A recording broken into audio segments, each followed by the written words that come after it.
sex for favors, secrets, cover-ups, corruption. I've heard things that'll blow your mind, and now I think it's time you get the whole story. I'm Jesse Ventura, and this is Quinnspiracy Theory.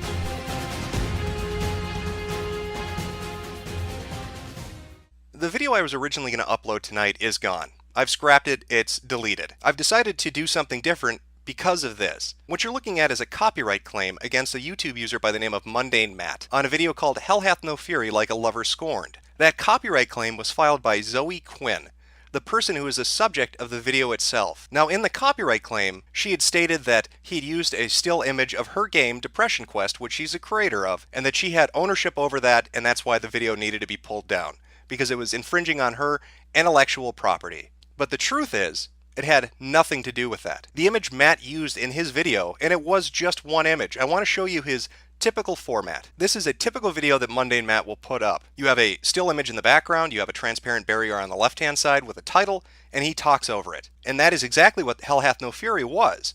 It had a still image in the background, a transparent barrier, title, and he talked over it. Now, the image he used was a publicly available image. This game is out on Steam. You can see these images. They've been used in news articles, they've been posted on websites, they're publicly available through the company on Steam itself. So her copyright claim had nothing to do with him using her intellectual property.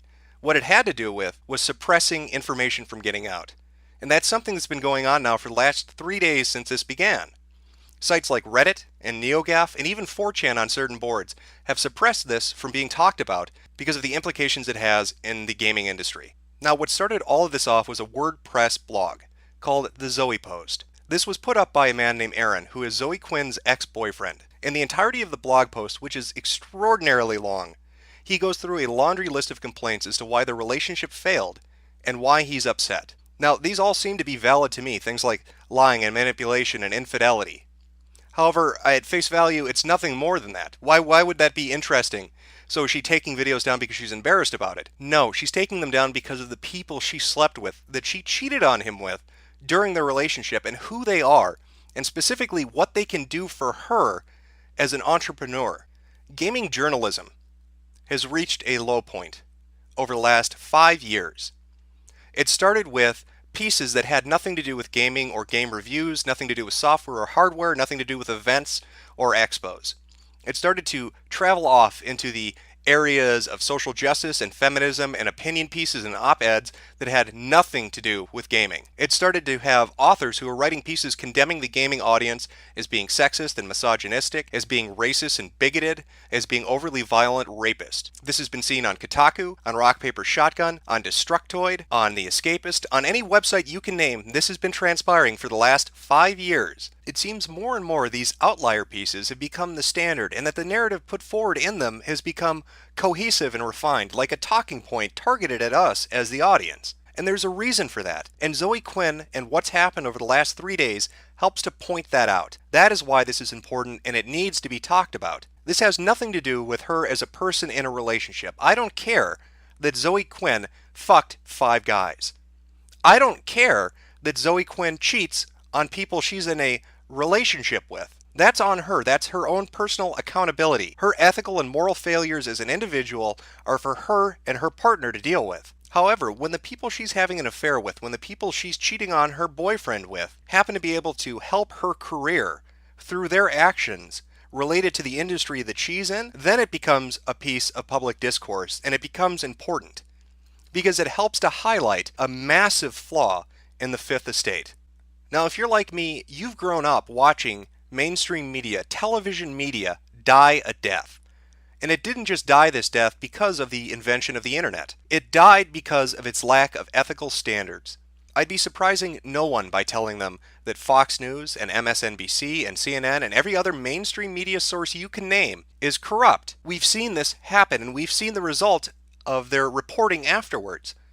Backroom relationships, money changing hands, manipulation, illicit acts have slanted old media to the point where it's unreliable and no one trusts it. So when the Fifth Estate emerged, when we had internet journalism, we felt like we had something we could believe in. We were going to report to each other. We were going to be the honest people.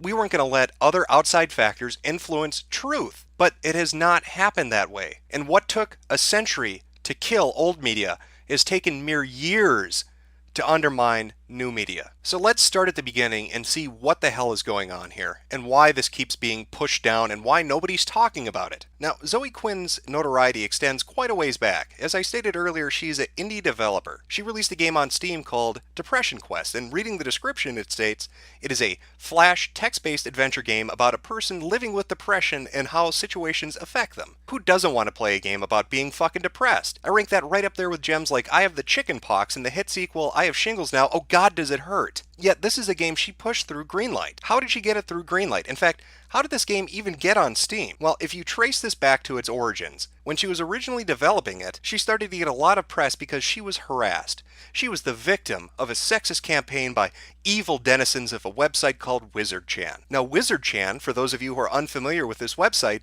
is a image board dedicated to the movie Hocus Pocus. They are Disney fucking fanatics over at WizardChan. But apparently, they have an issue. They have a major issue with Zoe Quinn and her game. And she went to Twitter and she went to social media talking about how she's being persecuted and harassed, how people are calling her house and showing up in real life, how it's unnerving her and how terrible this is. And what do you know? The gaming journalists, gaming press jumped to her rescue. Sites like GamerRanks and Kotaku and Rock Paper Shotgun all talked about how brave she was. Even other people with notoriety in the gaming scene right now were sending her messages of encouragement, like Anita Sarkeesian and Dina from the Project Mighty No. 9. Another person who, might I add, fucked her way into a position at a company. Now that sounds all fucking well and good, except it's completely untrue. And I can prove to you that it's untrue with the link in the description. Go check that out. It's an Immigrant album, and it is a chronological explanation of why Zoe Quinn is full of shit and why this website WizardChan didn't target her.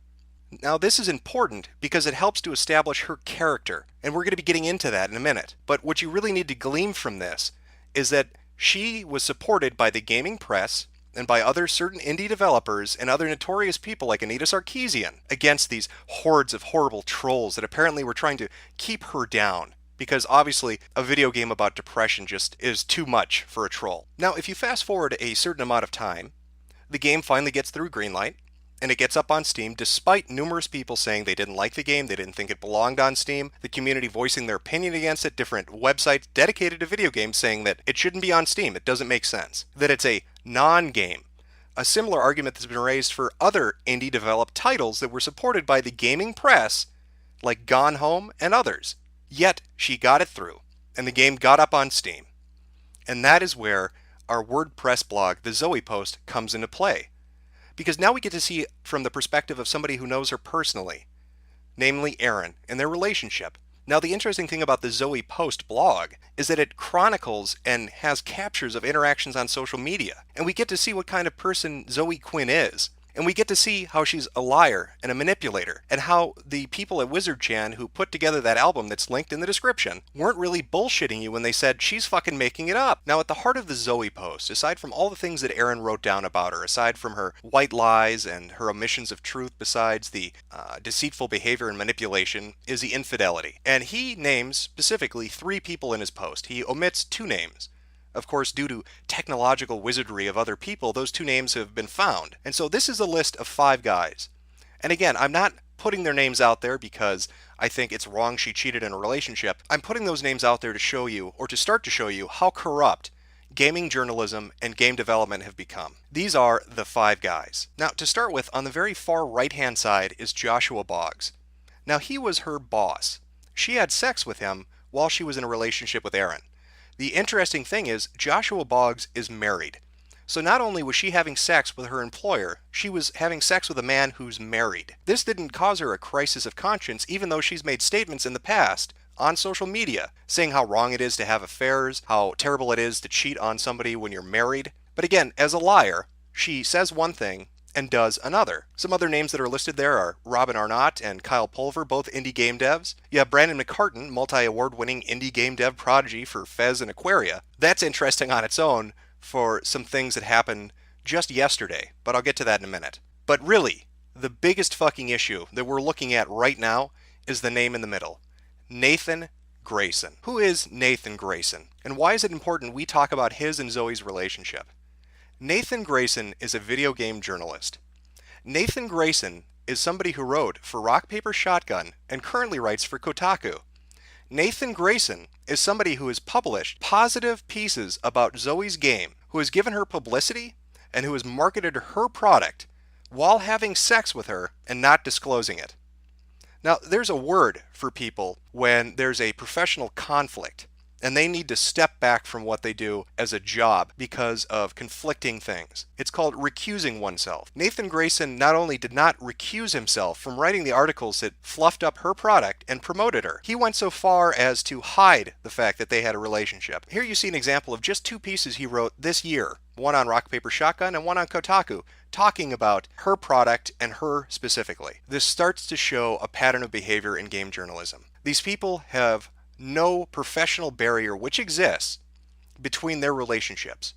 It's not just that game developers and game journalists have friendships, or that they communicate, or that they cooperate and do things together.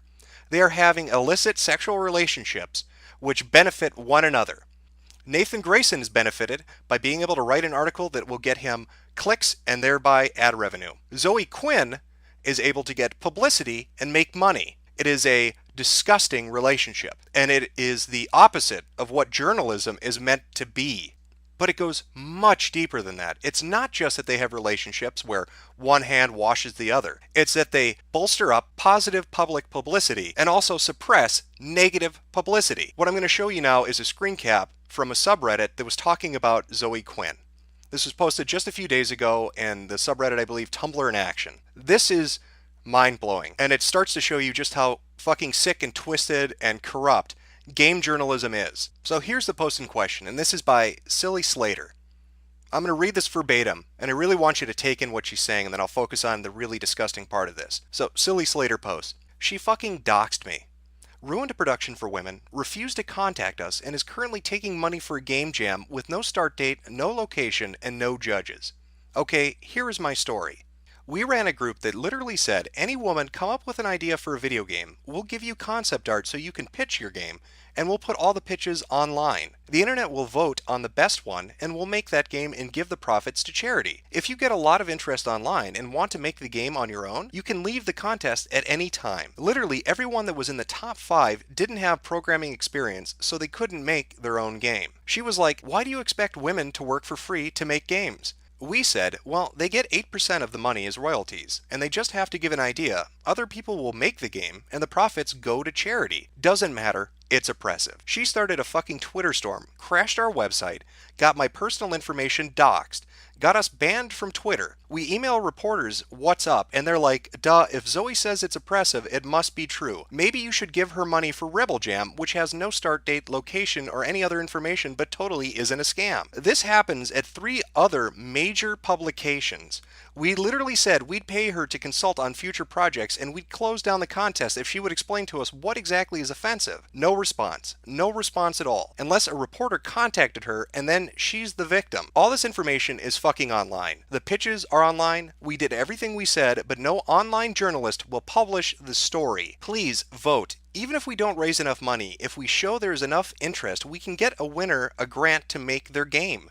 I'm literally making no money on this contest. I just wanted to focus on something other than women being oppressed. I wanted to show that they made good games, and everyone said that's not what women in games want to talk about. So I don't even know where to start about what fucking disgusts me the most about this. We have heard time and time again over the last 2 to 3 years from every gaming journalist outlet that women are oppressed, that they aren't allowed in the industry, that they can't make games, that people are holding them back, and that they just need an opportunity, just one opportunity to get out there and show what they're made of. And here a person puts together something that gives them that opportunity. Here's somebody saying, if you have a good game idea and you want to pitch it to us, we'll fucking make it for you. Show people that women can make good games by making good games, and we'll help you do that. I don't see what's not noble about that. I don't see what the fucking problem with that is. But here comes Zoe Quinn, the professional victim, the social justice warrior, who will lie and manipulate like she did with Wizard Chan, like she did with Aaron, her boyfriend. She comes in, she shits on these people trying to do a good thing for no profit. She doxes them, destroys their ambitions, fucks their company up. But the worst part of this, and this goes back to her relationship with Nathan Grayson, a writer at Rock Paper Shotgun and fucking Kotaku, that because that relationship existed, these people couldn't get the story out. It's not just that Zoe Quinn is having sex to get good publicity. It is that Zoe Quinn is using sexual relationships with writers and reporters to suppress bad actions. I want you to try to imagine this sort of thing happening in old media. Imagine Watergate. What if Nixon had driven down to the Post and taken Woodward and Bernstein aside and said, "Hey, if you don't post that whole scandal thing, I'll give you both a blowjob. How about a Hummer in the fucking printing room? Just don't publish anything." And yet it goes deeper. Remember how I mentioned Brandon McCartan? And also Robin Arnott. Take a look at this. Now, yesterday, Phil Fish, a indie game dev who made Fez, went on a fucking tirade on Twitter defending Zoe Quinn and saying that people who were targeting her were bastards and cowards and that you shouldn't attack a strong, brave, independent woman. Basically parroting all those fucking ideas that we've been reading in news articles that get swirled around their little social media circles. And he's saying this to all these people who are raising questions about journalistic integrity. But yet he's making that argument. And why is that interesting? Well, she fucked Brandon McCartan, and apparently he has a connection to Fez. And better yet, somebody comes forward and says that they were sexually harassed at a wedding. Sexually harassed at a wedding by Zoe Quinn. And Phil Fish goes on a tirade against him, basically making him back down. Saying, don't you fucking dare bring that up publicly. If you do, we're going to come after you. And the guy backs down. And oh, look at that. Look who favorited what Phil had to say. Robin Arnott. So just so we're really clear on this, a woman who has repeatedly made social justice and feminist statements about strong, independent women, about equality, who says things like men, specifically gamers and trolls, are terrible and they're sexist and misogynistic, is somebody who uses sex to get favors, and on top of that, is willing to sexually harass people and then cover it up using industry friends with larger fan bases. Do I have that right, Zoe? You not only fuck for publicity, you fuck to suppress stories, and then you also fuck people to make anybody who criticizes you go away. Well, I'm not afraid of Phil Fish, the fucking one-hit wonder indie game dev. Yeah, by the way, Phil, that's why you're not making Fez 2. It has jack shit to do with pressure or you not liking your fans. It has to do with the reality that you know you can't make another game. You are a one fucking hit wonder. And if you try to make another game, you're gonna fail. So go on your Twitter tirade talking about Fez 2 never happening. Nobody fucking cares. Nobody cares, Phil. You are just an ugly, mutton chop, sideburn having motherfucker with your little fake hipster glasses that runs your fucking mouth about what game development is. You are a dipshit. And you're also a dipshit that doesn't have any fucking standards, apparently, when it comes to people you know. Now, how do I know? Maybe Zoe Quinn fucked Phil Fish. They seem to have been at a wedding together. Phil Fish seems to know her quite well, and judging by Zoe's behavior and the favors she's curried, it's not really that far out of the ballpark for me to say that perhaps Phil Fish is defending her because of a relationship. Hell, what about Patrick Klepek? Remember those conventions they did together and the speeches, "Internet is serious business"? Who knows? Maybe Patrick slept with her. In fact, given that this is the reality of how these people behave and that they have no separation as professionals, let's say that Steven Sotillo of Kotaku had sex with Anita Sarkeesian. Why not? You're letting somebody on staff at Kotaku who has a sexual relationship with somebody he writes about, and you don't have any problem with that. So judging from that, I guess you wouldn't have a problem doing it yourself. So maybe Steven is having sex with Anita. Maybe that's why Kotaku keeps writing those articles. It all makes sense now. We have now reached a point where it has become blatantly obvious in gaming journalism where relationships are influencing what gets published and what doesn't. It is no longer about reporting or journalistic integrity. It is about who is fucking who and who profits from it. And believe me when I say Zoe Quinn profits from it. Her game may be on Steam for free as a free download, but her Patreon sure isn't free. Her Rebel Game Jam sure isn't free. Her begging people on Twitter from suspicious muggings to help pay rent isn't free. She is making money off the back of publicity gotten through sex. And game journalists have no problem with this.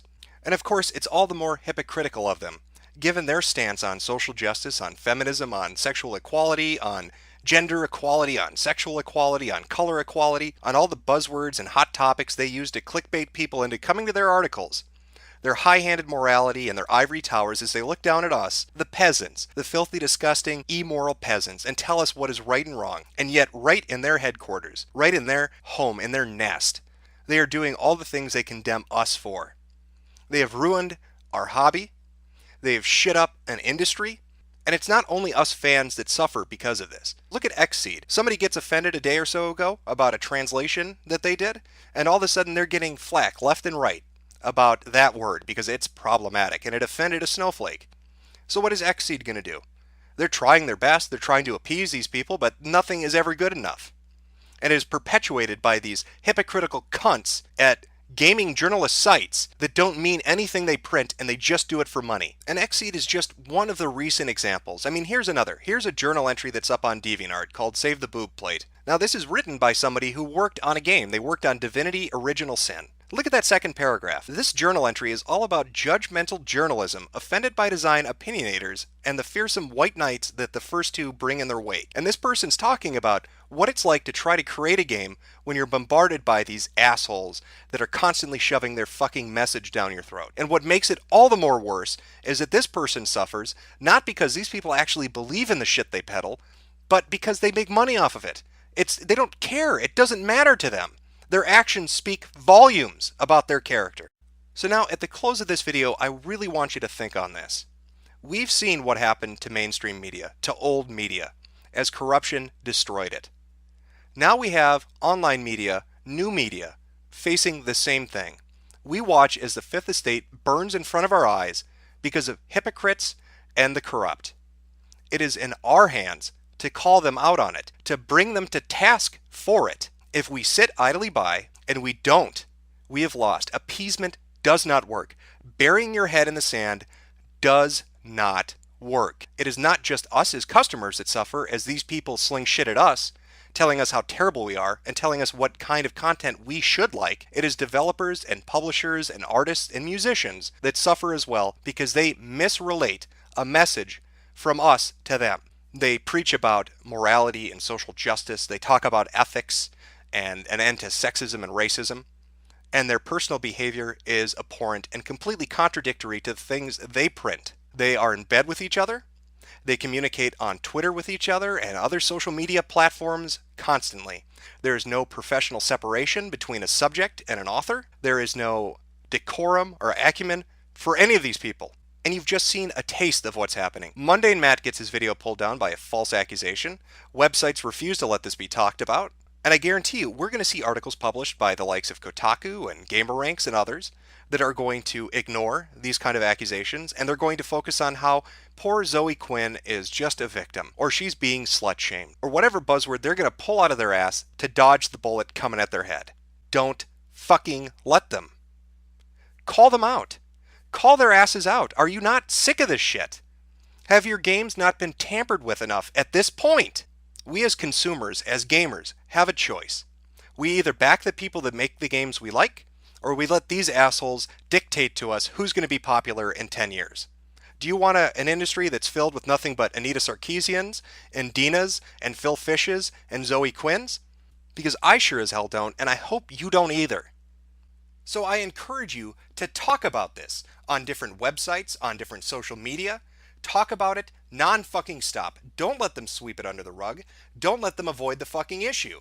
Call them to the fucking mat on it. We have a spotlight on this corruption and on their fucking hypocrisy. Make them answer for it for once. Make them be held accountable. We, the fucking fans, the gamers, over the decades, have raised our hobby up into a billion-dollar worldwide industry. Not these assholes. They make money off our interest, not the fucking other way around. We hold the power here. They don't. And it is fucking time that gamers sent game journalists a very clear goddamn message. And that fucking message should be, I'm gonna pull the whole thing down. I'm gonna bring the whole fucking diseased, corrupt temple down on your head. It's gonna be biblical. Sex for favors, secrets, cover-ups, corruption.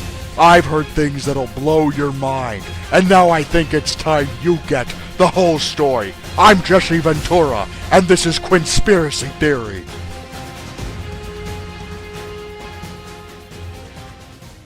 If these past 7 days have taught us anything, it's that the Streisand effect is a very real thing. The harder you try to suppress information, to censor it and prohibit conversation relating to it, the further it's going to spread. In fact, you would have been better served had you ignored it or allowed people to speak their mind in the first place. Yet, for the past few days, we've seen multitudes of examples of suppression and trying to prohibit people from talking about this. We've seen biased narratives put forward on websites with headlines such as "The Anti-Feminist Internet Targets Depression Quest Game Creator Zoe Quinn," or "The Sexist Crusade to Destroy Game Developer Zoe Quinn." We've seen websites which are wholly dedicated to discussing gaming, to discussing the industry and all the events and information that surrounds it, having threads where private correspondences are mocked by the administrator, where dissenters are banned, and where conversation is closed after the groupthink is allowed. On Reddit, one of the larger subreddits which exist, R Gaming, had a thread with over 25,000 comments in it, thousands upon thousands of which were deleted outright by a moderator who had claimed to the user base that Zoe Quinn wasn't relevant, that the information wasn't important, that there's no conspiracy going on, that they just want to maintain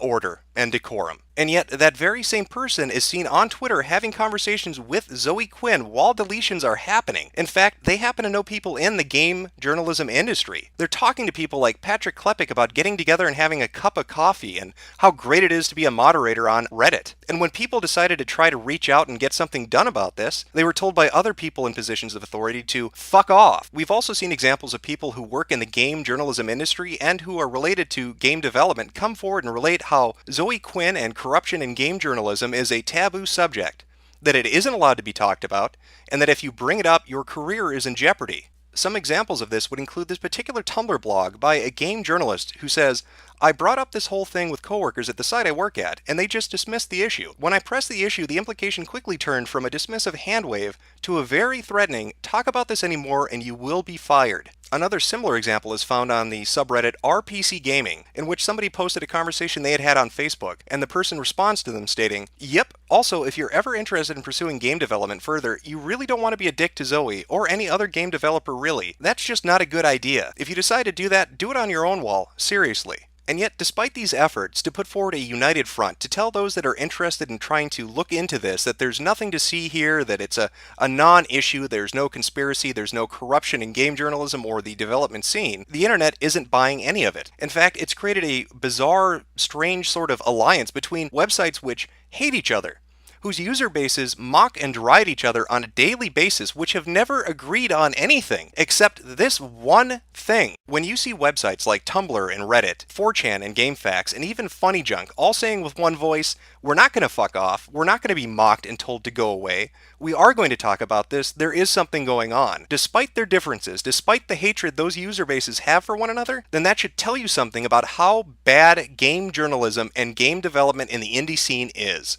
Now, ever since my first video went up 3 days ago, there's been a flood of new information in regards to Zoe Quinn, game journalists that she knows and has relationships with, different game developers, and the potential motivations behind those relationships. And one of the first things I wanted to touch on was a statement made by her ex-boyfriend Aaron about 2 days ago, in which he states, "Guys, you seriously don't want to go around making YouTube videos claiming the two names you uncensored are actually correct. First names are not sufficient to establish identity. At the very least, make it clear those two are speculation." Now, the two names he's referring to are Kyle Pulver and Brandon McCartan, two of the people that were listed as the 5 guys that Zoe Quinn had relationships with to help her career. Now, both Kyle and Brandon have both stated on Twitter that people are wrong, that they're not involved, that they have the wrong people, and that the information gathered is incorrect.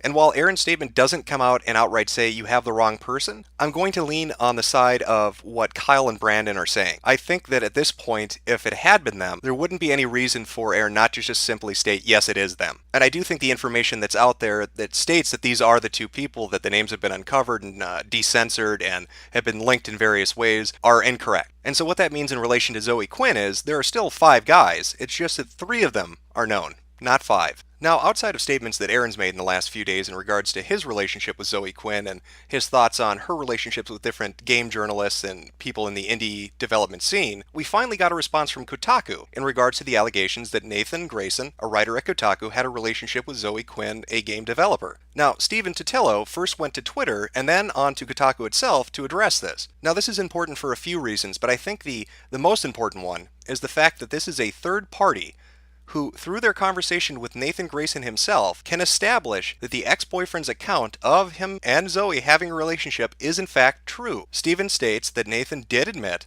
that both he and Zoe did have a relationship. So it takes an element of pure speculation out of the ex-boyfriend's account. If it was completely made up, if it was completely fabricated, Nathan Grayson would have no reason to go on record and state that this did happen. Now, Steven in his release statement says on Kotaku, on March 31st, Nathan published his only Kotaku article he's written involving Zoe Quinn.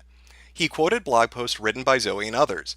Shortly after that, in early April, Nathan and Zoe began a romantic relationship. I have no reason to believe any further action needs to be taken. Well, I'm so incredibly grateful, Steven, that you think no other action needs to be taken. That these timetables seem to be so uninteresting to you. That the fact that Nathan Grayson hadn't told you beforehand that he's romantically involved with somebody he's written about, and that may cause a conflict of interest later on. That you had to confront him after this information came out. And that you think there's nothing else to really be looked at, and that Nathan really doesn't need to be, persecuted by you or others, or us as the gaming public. Now, this entire thing started off with a sex scandal. That's what began this all. Zoe Quinn and the Five Guys. Zoe Quinn has alleged relationships with different people in the industry, and these people may or may not have helped her career out. And you and others have remained quite silent about that. Well, excuse me if that comes off as incredibly disingenuous. Excuse me if that comes off as seeming like you're covering your ass and you don't want to have to really look into things. Now, I want to start off by establishing the bias that Kotaku and Rock Paper Shotgun have when it comes to sex scandals. Now, many of you are probably familiar with somebody by the name of Max Temkin, the creator of Cards Against Humanity. Recently, a woman had posted on Facebook that Max Temkin raped her in college. Now, Max later went on to make a statement saying that he had not raped anyone, but that he understood she might have misinterpreted their relationship and is now seeing things that weren't there, or that maybe he acted in a way that made her uncomfortable, but he had not raped her. Now, Kotaku and Rock Paper Shotgun both ran articles about this. I'm going to show you some. Now, Patricia Hernandez had written one where she essentially said that Max Temkin shouldn't go and establish his innocence, that he should use rape allegations against him as a way to talk about rape victims. That makes sense. Somebody accuses you of rape, but you shouldn't deny it because that might hurt rape victims. Instead, you should stay silent on that and talk about how bad rape is. How insane is that? Even stranger still is John Walker's position on this. Now, in the original article that was released on July 15th on Rock Paper Shotgun, written by Robert Florence, these lines struck me as being interesting. Max Temkin, co-creator of the game, has been accused of rape. Temkin has addressed the accusation and asserted his innocence. The article then goes on to say, so it's weird not to talk about it, right? Why is no one talking about it? Follow on. Now, it's suspicious that they had no problem talking about this. And then John Walker, when the Zoe Quinn allegations start popping up, posts this. For the avoidance of doubt, anyone who posts on RPS anything about the private lives of anyone will be instantly banned. I am so horrified by the treatment of Zoe Quinn and the despicable hypocrisy of these foul bigots who pretend to care about ethics. Well, fuck you, John Walker. You want to talk about ethics? Let's talk about ethics. Zoe Quinn and Aaron had a relationship. Zoe Quinn, like Max Temkin, is a game developer. Max Temkin was accused of rape and denied the allegations. Both your website, Rock Paper Shotgun, and Kotaku decided to run articles about Max Temkin, but you both have remained silent about Zoe Quinn. I find that interesting because in the records that are provided by the ex-boyfriend, Zoe Quinn admits to raping him. This is a screenshot from the blog post, the Zoe post. Look at article number 4. I'm going to read this to you. I've highlighted the really important bit, but I'm going to read the entirety. Views on the ethics of infidelity, which she maintained is inherently wrong even if the person who was cheated on never finds out, because aside from willfully endangering their partner by the way of increased STD risk, if the unfaithful party then has sex with their partner, they are doing so under false pretenses, and therefore without their partner's consent. That is, sex with a partner who doesn't know you've cheated on them is sex without consent. Now follow that up with this. This is a conversation between Aaron and Zoe. Aaron, you lied so much, Zoe, and you made me feel so terrible about even entertaining the idea. You demanded that I don't trust logic and demanded that I blindly trust you, and you worried about me cheating on you, like I was the one at fault somehow. Zoe, No, I was worried because I didn't want to fucking lose you again. It wasn't about fault and it wasn't about you. I wanted to start over, and I guess I never thought I'd ever cheat on anyone. And then you made me feel like legitimately anyone could. Like if I could, anyone could. Aaron. And your spiel about consent? Zoe. I still agree with that, and I fucked up. I hate myself for it. Aaron. And so you had sex with me without my consent. Zoe. I'm going to barf. So John Walker and Stephen Totillo will greenlight articles talking about Max Temkin denying rape allegations that are made against him because they think it's so interesting and so important when a developer of a video game is accused of rape.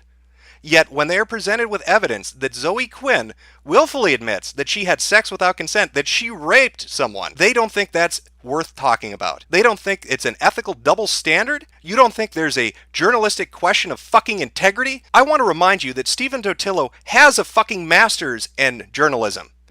Stephen, of anybody involved in this, what in the fuck? This goes to prove that there is an agenda-driven purpose behind editorial pieces that are put up on these websites. They have no problem doing this to a man, but they will not do it to a woman. A man is accused of rape and the man denies the allegation, they run the story. A woman admits to rape and they refuse to run the story. And you're telling me there aren't ethical questions involved. Now this isn't the first time, Stephen, is it, that this has happened on Kotaku? I want to play a clip for you. A clip that is available on Ben Kuchera's SoundCloud account. This is a clip from David Jaffe, the creator of God of War and Twisted Metal. Take a listen to this. I feel terrible about saying it, but nowhere in that sentence do I say the only way you're going to get sex is underhanded trickery. That is your reporter bringing her own fucking agenda to the table, and you fucking know it.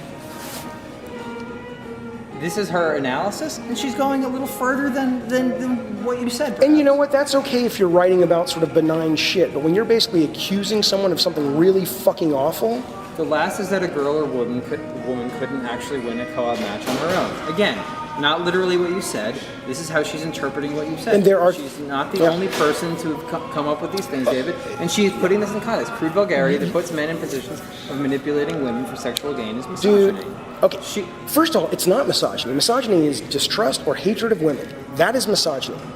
That's what I'm saying. You don't get to just fucking make up your definition and say, where? Show me that. So manipulating women for sexual gain, you don't think might possibly be related to hatred of women? You don't think that or what the fuck are you people? Are you a fucking therapist? Yes, any action that you do, you could travel it down a certain psychosis or psychological path to get to some conclusion. Absolutely.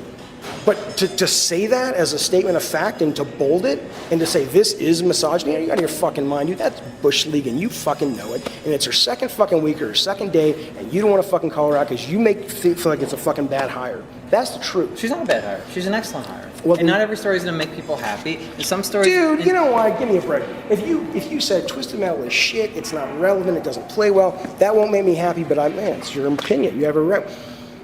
To not only call someone something awful like a misogynist or to imply that they're a misogynist very clearly, but to get the definition of misogyny wrong, and then on top of it to basically get your facts wrong. Where in there did I say the only way to get sex from a woman is to be underhanded and manipulate her? Where did I say that? Never. She's talking about the tone of the interview and what you're saying in the act of promoting a game. Where do you want this to go, David? I don't want to go anywhere. I want to go. I'm respecting you because you keep reading shit. I'm happy to be done. Trust me, I'll be done with you. I'll be done with your site. I mean, it's bullshit, dude. It's bullshit. It's Bush League. It's bullshit, and you should be ashamed of yourself. You're a fucking real journalist. I've always respected journalists. That's bullshit. You know, fuck Gawker, man. Fuck you guys. We're done. We're done. Don't fucking write about what the fuck you want, but we're done. Okay, David. Now, the article that David Jaffe is referring to was one that appeared on Kotaku on February 7th, 2012, and was written by Kate Cox. I want to read some of this to you. Most trouble doesn't actually come from villains, and it doesn't come from people who actively stand around shouting, "I hate women." It comes from the thoughtlessness. By framing his statement as, "Let her win and she'll give you a blowjob," Jaffe said a few things he may or may not have meant to. The first is that only straight men could possibly develop an independent interest in playing his game. The second is that the best way for a man to get what he wants is to come up with some underhanded trickery to apply. Crude vulgarity that puts men in the position of manipulating women for sexual gain is misogyny. Why is it that it seems time and time again, when it is a male developer on your website, Stephen, you have no problem allowing people to post editorial pieces and read more into it than may be there. Yet, when a female developer openly admits through her own definition that she has committed the act of rape, you don't post anything about it. Because there's nothing more to this, is there? Hey, Nathan Grayson's a great guy, and Zoe Quinn's a great gal, and Kotaku doesn't need to talk about this. John Walker, you're going to sit and lecture me on fucking ethics after you ran the Temkin piece, but for some reason you're not going to talk about Zoe Quinn? So protect their identity when they're a woman, and throw them under a fucking bus when they're a man. Are you people for real? Steven, did you get your master's in journalism from the fucking University of the Twilight Zone? Because this is crazy town you're living in. So I just want to go over the standards. What are your standards exactly, Steven? Or John Walker, or any of the people at any of these video gaming websites? What the fuck do you adhere to? What are your ethics? Apparently to you people, having sex with writers is okay. That doesn't create a conflict of interest. As if somebody at fucking CNN or the Washington Post could cover politics, let's say, and have sex with a candidate. But oh, no, it's okay because after they wrote an article praising the product, or the candidate, they started having the sex. So that's okay, even though it's a little weird, right? Because, that article came out on 3/31, but they didn't start having sex till 4/1. Because that day difference, that's a big deciding fucking factor. Like, people couldn't think, oh, maybe it's a little lie by degree. Maybe somebody wanted to cover their ass a little bit. I mean, shit. Just because Nathan Grayson and Zoe Quinn were in a bed together after GDC with a bunch of other people, there's nothing untoward about that. That doesn't say that they have a close friendship or sexual relationship. I'm sure Nathan Grayson decided he wasn't going to have a romantic relationship with Zoe Quinn until after he wrote that piece. That's fine in your mind. That doesn't matter. To all you people, you think friendships and sexual relationships, that's not a big deal. We're fucking game journalists. We don't have to have standards. Nobody fucking cares. Nobody looks at us like we have a real fucking career. Nice master's degree, right? Like, who gives a shit? We'll write whatever the fuck we want. We'll call ourselves a blog when we get people flinging shit at us, but when we want to get into a backroom conference or we want to interview somebody at Sony or get a demo kit or something sent over to us, then we're suddenly fucking journalists. Then we suddenly have integrity. Hell, at this rate, why not let our journalists financially support people too? Oh wait, you already do that, don't you, Steven? I mean, there's nothing wrong with Kirk Hamilton paying Zoe Quinn money. And especially since this was going on since fucking July. Hell, why limit it to Kotaku? What the fuck? Let's get other journalists involved. How about everybody pay Zoe Quinn money? I don't know. Philip Collar, you want to do it? Over at Polygon? All right. Oh, hey, there's Ben Kuchera. Say it to my face, Ben. Hey, glad to see you're donating too. This is all okay. We're going to give money to developers we write stories on. We're going to fuck developers we write stories on. This isn't an ethical quandary to you? Are you people insane? Do you live on planet fucking nuts? Like, what is going through your head to justify this shit? And the cartwheels that you all do to jump, like, I don't understand it. I don't believe that somebody can be this intellectually fucking dishonest. It is apparent in your articles that there is an agenda-driven bias.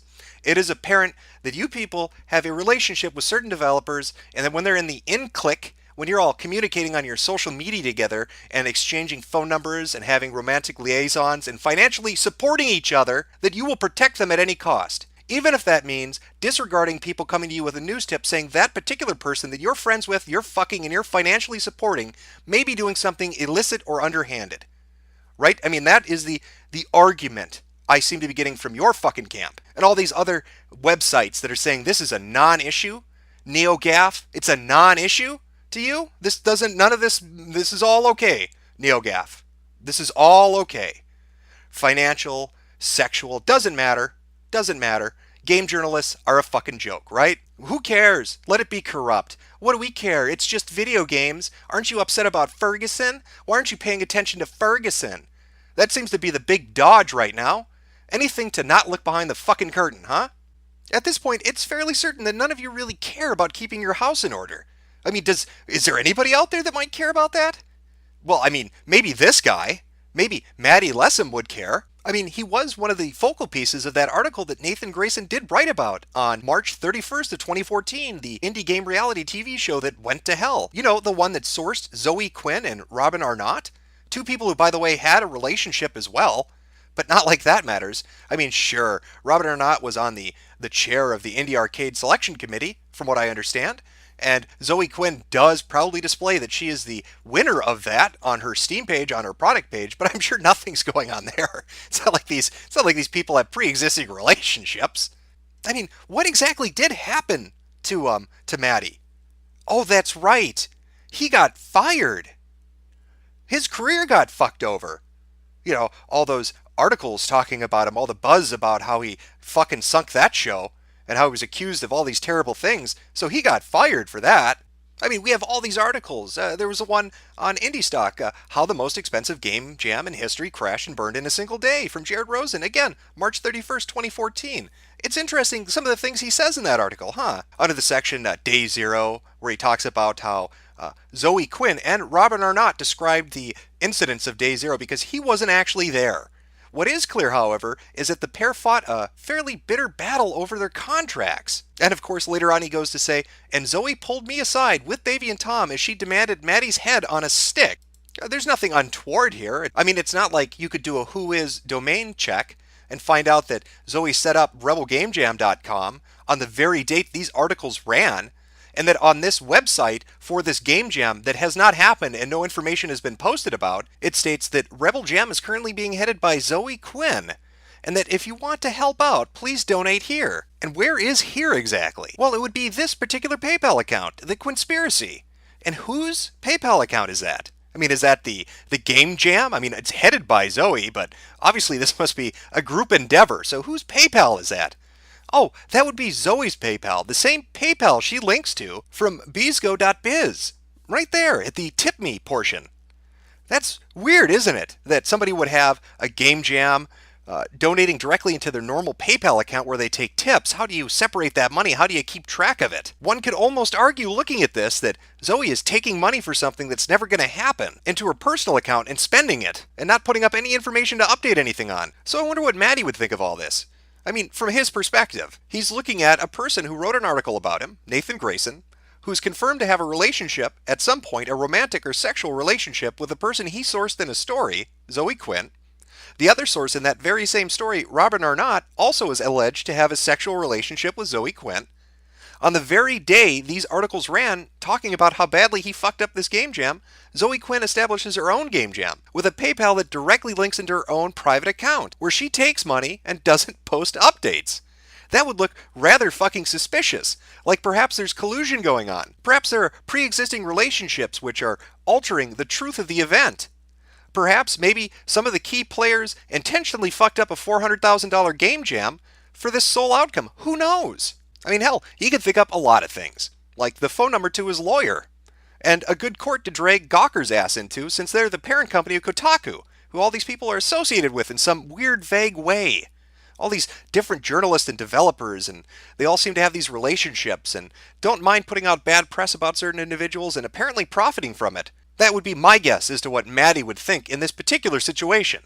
It's now been 7 days since the Zoe Post blog first went up online. In the time since then, numerous new allegations along with pieces of evidence have come forward showing different kinds of relationships that have existed between the gaming press and different developers. These relationships have run the gamut from close friendships to sexual and/or romantic relationships to even financial support. There have been allegations that have been mounting that there's favoritism shown and that there's bias in the coverage. And yet, throughout it all, the gaming press refuses to address any of it, instead insisting to call the people that are interested in finding out the truth misogynistic or sexist or nutcases and idiots. If you want to demean those people that are looking at you right now with a critical lens, go right on ahead. But you are not going to be able to keep ignoring the mounting evidence that there is something seriously corrupt in your particular industry. If you want to wear the moniker of journalist, you'd better start fucking acting like a journalist. It's well and high and mighty to say that you have ethics and standards, but if you don't put those into practice and actually walk the fucking talk, they mean zero. And with every single blog post that you write saying you won't negotiate with terrorists, as if labeling us like that is somehow going to make us go away, you just prove that you don't know what you're up against. So let me remind you. I've got some reckoning here to end the borrowed time you've all been living on. Pure evil. I'm necessary evil.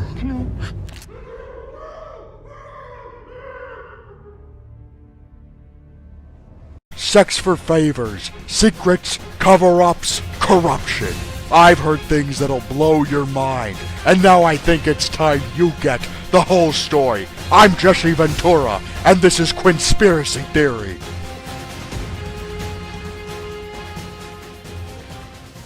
It has now been 2 weeks since the Zoe Post blog first went up online, and in the span of 14 days, a lot of things have happened. One of the most striking of which would be the pushback on the part of gamers. It is a pushback against a corrupt gaming press, and believe me when I say they are corrupt, that is exactly what they are. When this first started coming to light, they originally tried silence. They simply sought to ignore it, and hoped that it went away.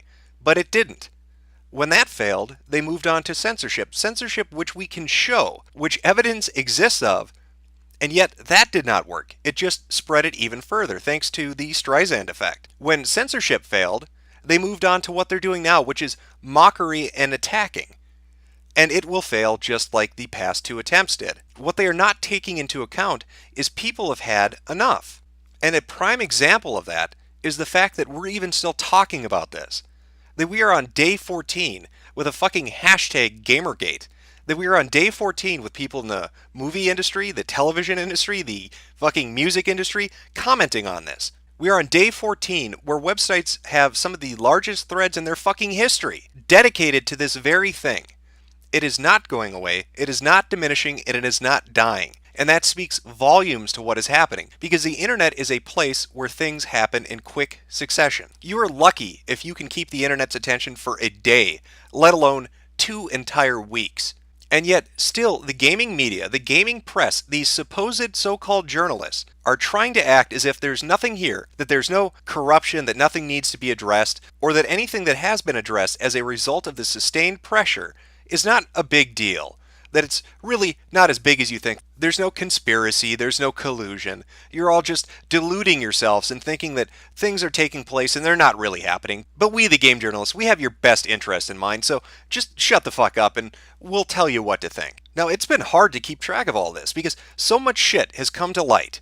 So many different pieces of evidence and links and connections between different individuals because, I'll say this right out front, I think perhaps the biggest fault, outside of the blatant fucking corruption, would be the arrogance of these people. The gaming journalists that exist are some of the most smug, arrogant fucking people you will ever meet.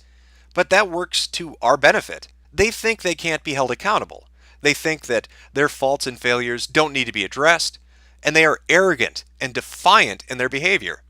And because of that, they have dragged their asses across social media to such an extent that massive amounts of connections and evidence just sits there. Now, because of the scope of things that have taken place, I want to scale it back. I want to ask a simple question. Before all of this happened, who would you have listed if I'd said, name me a reputable game journalist or a website that you trust? Well, I think most people would have answered Forbes, and I think most people would have said Eric Kane. He's somebody who people looked up to. He's somebody that we held as an example of somebody who we thought had our best interest in mind, even if we disagreed with him, because we had seen his ethical standards and practice. Now, Forbes, and the people I'm going to be talking about, have not in any way been connected to any of this. None of their names have been brought up. None of them have ever been shown to have been in collusion with anybody else. It's just a site with 2 guys talking about this. But I think it speaks to an issue of the disconnect between them and us, between the gaming media and the actual consumer. Now, the first article we're going to look at is by Paul Tassi. It's called The Truth About Video Game Journalism, and it was published on August 22nd, so roughly a week from when the blog post first went up. Now, in his article, he mentions that there's a scandal going on, but he's not going to mention anybody by name. He then further goes on to explain that this isn't really an issue, that games journalism is fairly mundane, that they're not going to jump on a dog pile to slander an innocent woman, and that he feels uncomfortable calling himself a gamer now because of the toxic mentality of these people, of gamers that are curious about this, that want this to be addressed, because the bias is on our part and not the gaming press's part. It's our fault, not theirs. And while this article tries to come off as neutral and objective, it's quite clear it's not. Now, Tassi, as I said, he doesn't address any of the concerns. Instead, he says that she's innocent, and that's how he addresses it. He doesn't look into any of the evidence or any of the allegations. He doesn't want to jump on that dog pile. Now, you could look at this and say, all right, well, maybe that's his opinion. But then look what he writes on Twitter directly after publishing this.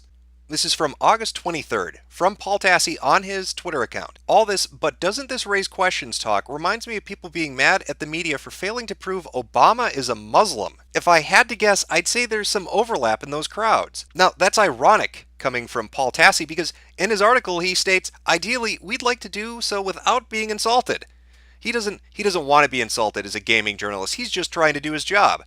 Even though he's going to spin a narrative that anybody questioning this is toxic, and that the woman in question, who he won't name, is innocent and being dogpiled on by horrible individuals. Apparently those that think Obama is a Muslim. So it really throws the objective nature of his article out the fucking window. That's not really journalism. There's no investigation taking place. You're not addressing anything. You're just putting up a smokescreen.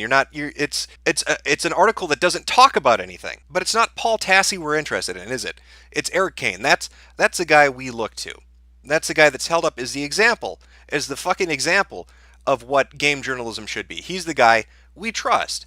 So let's take a look at his article. It was Sex, Lies, and Video Games, and it was published on August 26th, so it's 4 days after Tassi's was put up. Now, while Kane's article does go slightly farther than Tassi's did, again, it's another non-piece. There's no real investigation taking place. It says there was a scandal, it mentions some partial details, but that's about it. And instead, it veers off. It veers off to talk about something he says echoes Jim Sterling's earlier statements about how journalists have a tough job and maybe it's hard to keep relationships separated, but let's not go into any specific detail. He even outright states in his third paragraph, let's gloss over the details. Then going on to further state, I've done the research. I've followed the various threads on the various forums, listened to the YouTube videos, seen all those little immigrant sleuth pics.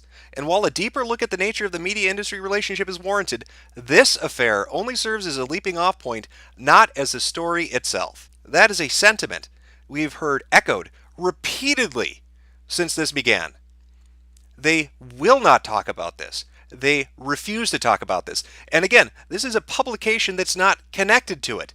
And yet, it presents an image of a gaming press that will not keep its house in order. It won't talk about the objective failures of other game journalists. They won't do that. You can't talk about that. That's not acceptable. It's ironic that his article's talking about the closeness of relationships when it demonstrates the thing he's talking about by refusing to address the allegations made in relation to the scandal. And that is what it is. We're talking about a scandal related to relationships between indie developers, Zoe Quinn, and people in the gaming press. It was the catalyst for what has set everything else off. You could no more remove Zoe Quinn from corruption in game journalism than you could remove Richard Nixon and Watergate from corruption in politics. It is the focal point, it is the starting point, it is the catalyst. By refusing to address it, you're hand-waving us off. Now, one of the things I find concerning about this is that very statement, I've done the research. What does that mean? What do you mean you've done the research? You're a journalist.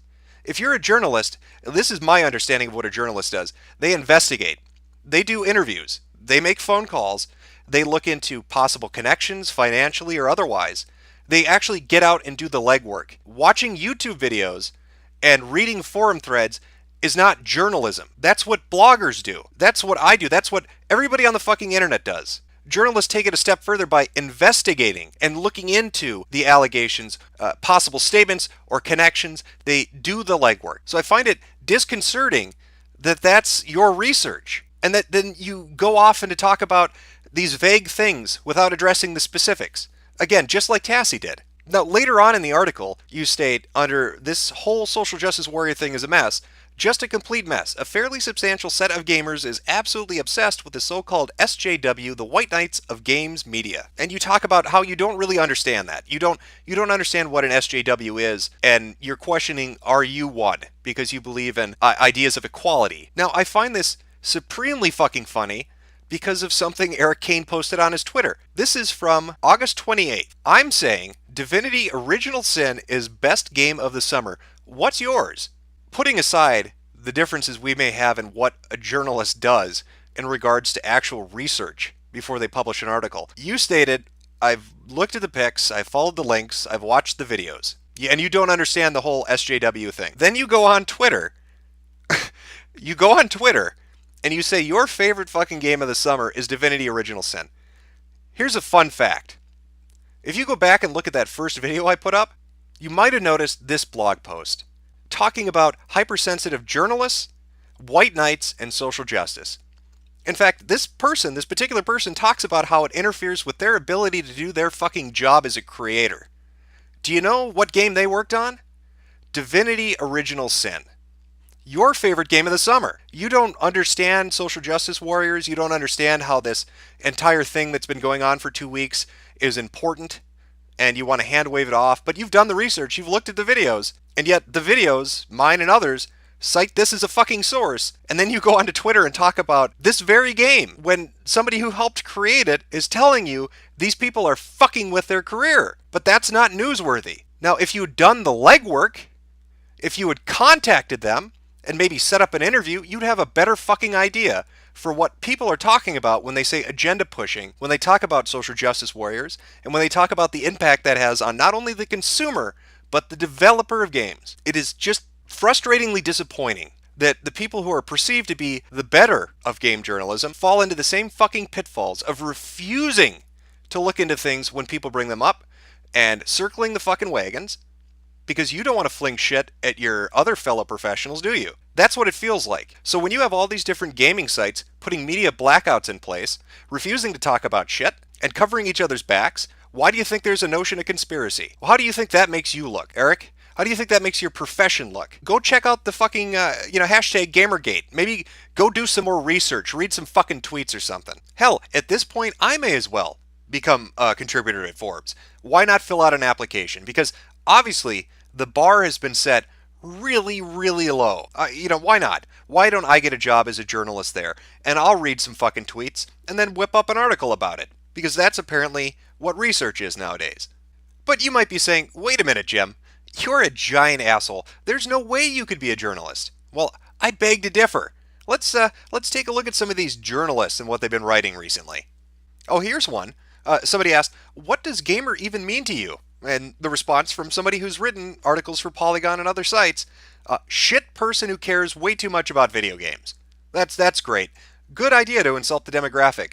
When I think Polygon from now on, I'm going to think people who think I'm an asshole and don't like people who play video games. Oh, here's another classy game journalist.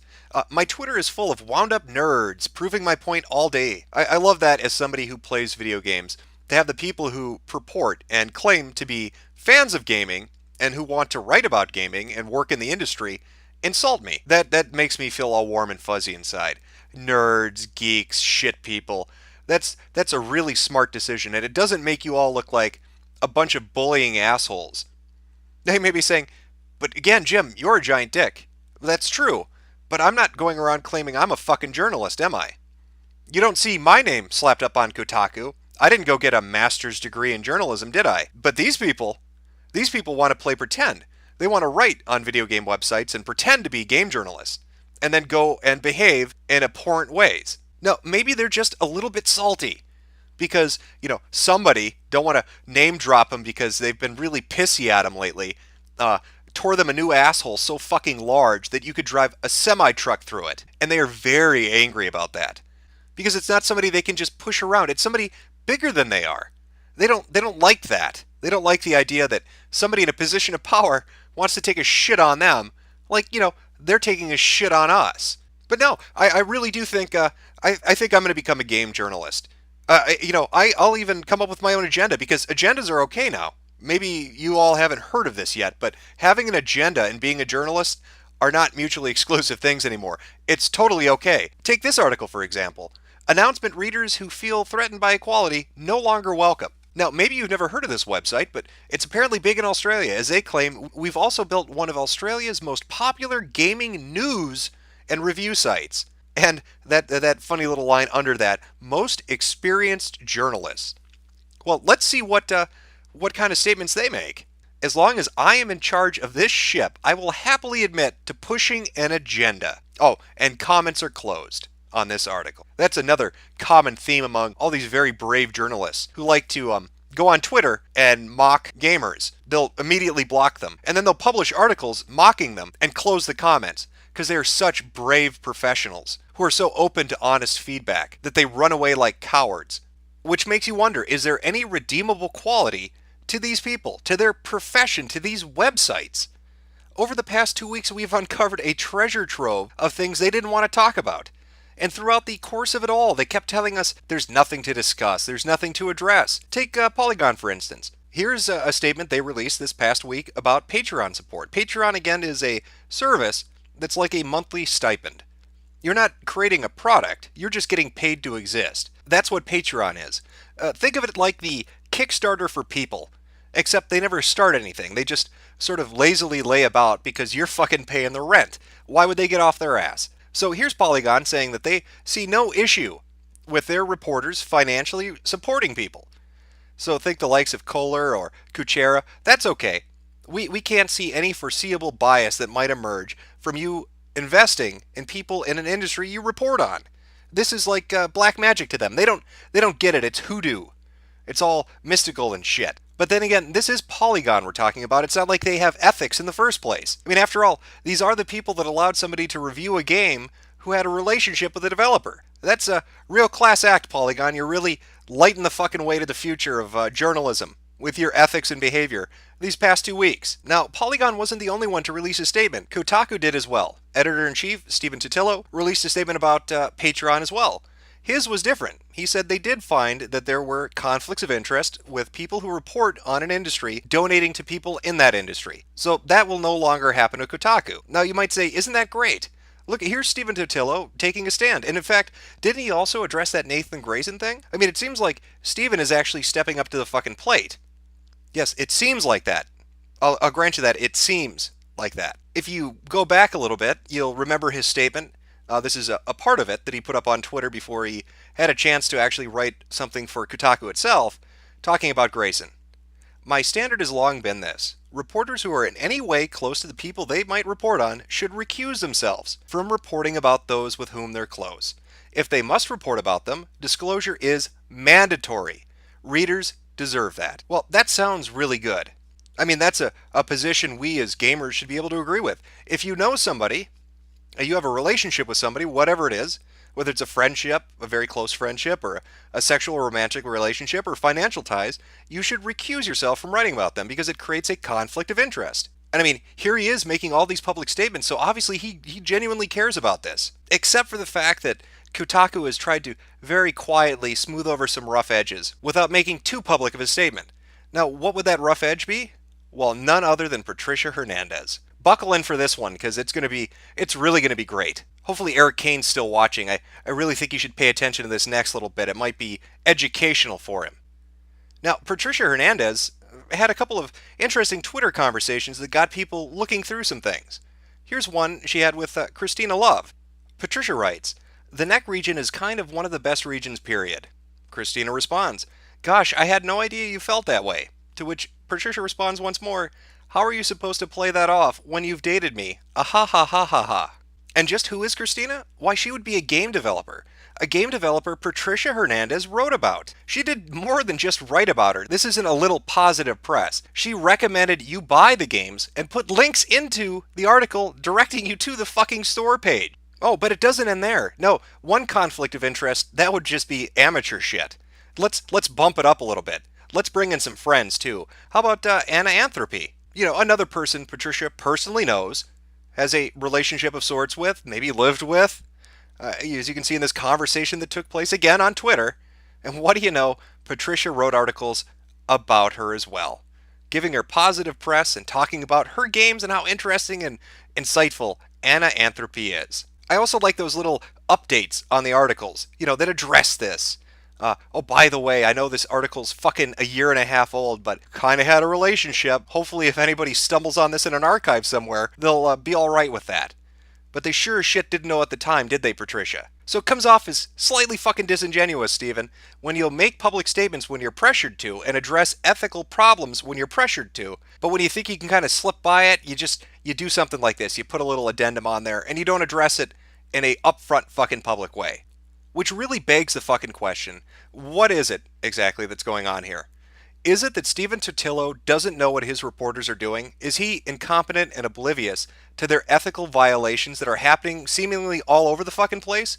Whether it's financially, sexually, relationship-wise, press-wise? Or is he totally aware that these things are going on, but doesn't see a problem with them unless people pressure him about that? Because he's only responded to all of this shit ever since that blog post went up. So when I see other reporters saying that this is a non-fucking issue and a non-story and Gamergate isn't a thing and we don't need to talk about Zoe and all that related shit, I don't believe it. Hell, just in Kotaku alone we have multiple examples of ethical breaches. And time again we're met with the most bizarre of responses, which makes me, like I said, wonder, what exactly is going on? Are you unaware that your reporters are out of fucking control? That they're having sex with people in relationships and reporting positive press in their favor? They're linking to their store pages and promoting their products? Were you unaware they're financially donating to people in an industry they cover? Are you covering it up? Are you only responding because there's criticism against you? Do you genuinely believe in ethical standards for a reporter? For journalism? What exactly is going on at fucking Kotaku? What is going on at Gawker Media? Now, hopefully Eric Kane did listen to this portion because it leads me to this point. By being sloppy about how you investigate things, this is what comes about. And believe me, Steven has been led down this road. Here's a statement from him 2 years ago in the comments of a Week in Kotaku article. This is regarding Robert Florence and corruption in gaming.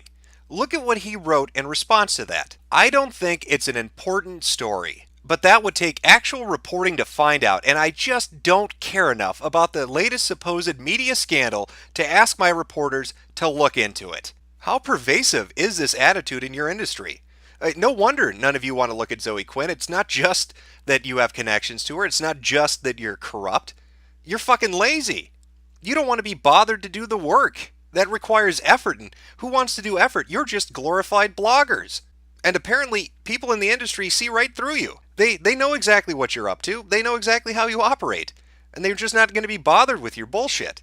But now it's the customer, now it's the reader, now it's the consumer that's come around to that. Now, when the Zoe Quinn story first broke out, when this entire shitstorm first erupted, we were constantly told it was of no interest. They didn't care that she had been in relationships with people in gaming journalism, and this has been confirmed by Stephen Totilo himself after interviewing Nathan Grayson. This is his own statement, that yes, we did have a relationship, but the timeline doesn't line up. That's something that Eric Kane said in his article, and other people have speculated on and stated, and yet there's evidence that's floating out there that shows that's actually not correct, that they've had conversations about taking trips together, that the Las Vegas trip itself skews the timeline, and that there's more going on to it, but you don't want to investigate that, because that's reporting, and that takes work.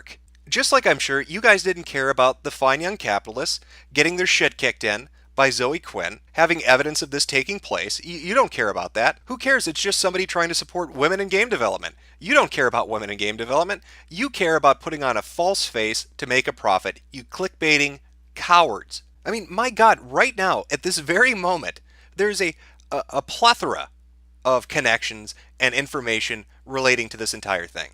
Here's a tweet to Zoe Quinn back in February. We exploded their site, oh my God, us. To which Zoe Quinn responds, oops, we DDoSed something by accident. Now, if you look at the entire conversation, it's them talking about harassing the fine young capitalists, it's them talking about going after the fine young capitalists, and throwing out criticisms that are frankly untrue and have been proven to be untrue. Now, who exactly is that that's making that tweet to Zoe? That's kind of interesting. I wonder, do they have any connection to any of this? Why, that account, that Twitter account, is owned by Maya Kramer. Well, who is Maya Kramer? Well, Maya Kramer would be in PR.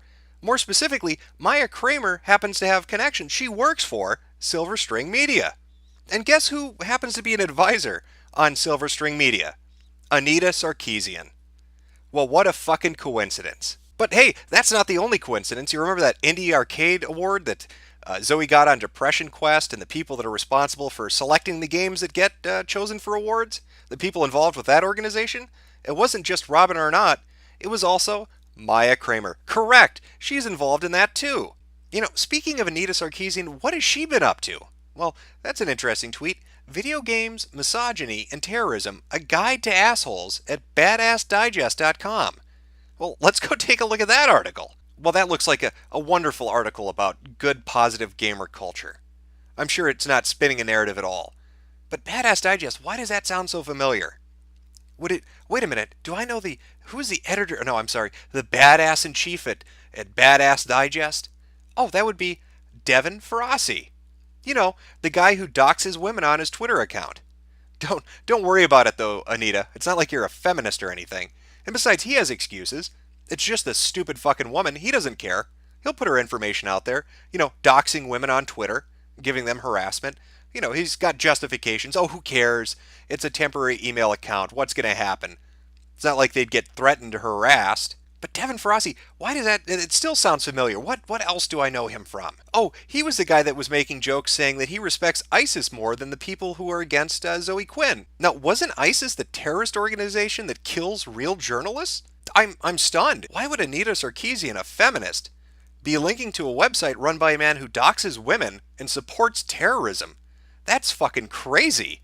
That's almost as bad as being an advisor at a PR firm that has relations to a person that destroys game jams dedicated to women. Now, Mr. Faraci here likes to compare people that are interested in Gamergate to ISIS, as in saying that we have a jihad against them, that this is some holy crusade. Well, he would be wrong. It's not a jihad, it's not a crusade, it's not even a revolution. It's a reformation. We are walking up to your front fucking door, and we are nailing our edict on it. Because we've seen what you've been doing to the thing we consider holy. You've been shitting it up with your corruption and your close relationships and your financial ties and spinning narratives that basically desecrates the thing we love. And when I say something like spinning narratives, that's exactly what I mean. See, ever since this Gamergate thing broke and people started calling out all these websites on the shady, underhanded shit they've been engaged in, that's been verified by people at these websites, whether they've excused it or admitted to it, we suddenly got this. A barrage that took place between the 28th and the 29th of article after article after article, one after the other, non-fucking stop, all saying the same thing. The gamer identity is dead. Gamers are horrible people. Gamers are terrible. They're misogynistic. They're sexist. We need to get rid of them. Well, excuse me for being a bit fucking incredulous here, but when I see 10 fucking articles all drop on the same day saying the exact same fucking thing, it almost feels like, I don't know, a PR company might be involved. Like these independent journalistic websites aren't really independent at all. Like maybe they're colluding with one another to put forward a narrative, a message, a talking point, or an agenda that they want to shove down the throat of the consumer. It almost seems like a hissy fit, like tantruming children that are upset that they've been dragged into the fucking daylight where they get exposed. And hell, this video has gotten so long, I've talked about so much of this shit at this point, because there's so many fucking examples of it, that I can't even get back to the Max Temkin thing. Yeah, that's right, apparently Zoe Quinn's ex-boyfriend posted more information in relation to Max Temkin's rape apology that he posted online. Apparently, guess who wrote that for him? Zoe Quinn. And why did she write it for him? Because he was going to financially support her game jam, and she didn't want bad PR, so she wanted to craft a message she thought would appeal to people. Are you fucking kidding me with this shit? Does it ever end? Is there a bottom? Have we reached it yet? I can't tell anymore. I want to drop a fucking nickel and listen to how long it takes before it starts bouncing off something. For the past 2 weeks now, we've been repeatedly told that this is a non-story and that nobody's interested, and yet all the information we have says otherwise. Site after site has repeatedly talked about it. Some of the biggest threads that have ever appeared on forums are about this very thing. Websites that are repositories for information have been accessed hundreds of thousands of times, Google searches 500,000 fucking times. It gets bigger and bigger by the day. If you think attacking us and trying to spin this on us is going to work, you are sadly mistaken. And I think perhaps the craziest thing about this all is that somebody needs to get a hold of Jeff Keighley and tell him to say thank you to Kotaku and Polygon and Rock Paper Shotgun and all of the others, because they've made him look good. Guess whose name hasn't been connected to any of this shit? Jeff Keighley. Guess what website hasn't been connected to any of this shit? IGN. He may be the fucking Dorito Pope, but at least he's clean in my eyes. Because after all, popes are celibate. And that's how I know he, sure as shit, ain't one of the 5 guys. Sex for favors, secrets, cover-ups, corruption. I've heard things that'll blow your mind. Who cut the power off? Wait, what do you mean we've been cancelled? I'll have you know I was the governor of Minnesota. We're being replaced by who? Oh, look at me. I'm Jesse Ventura. My show got canceled. We all know whose government you're working for, Jesse. It's time the real truth came out. By the power of water filters, I will destroy corruption. No more sex for secrets. No more cover-ups. It's time for Gamergate.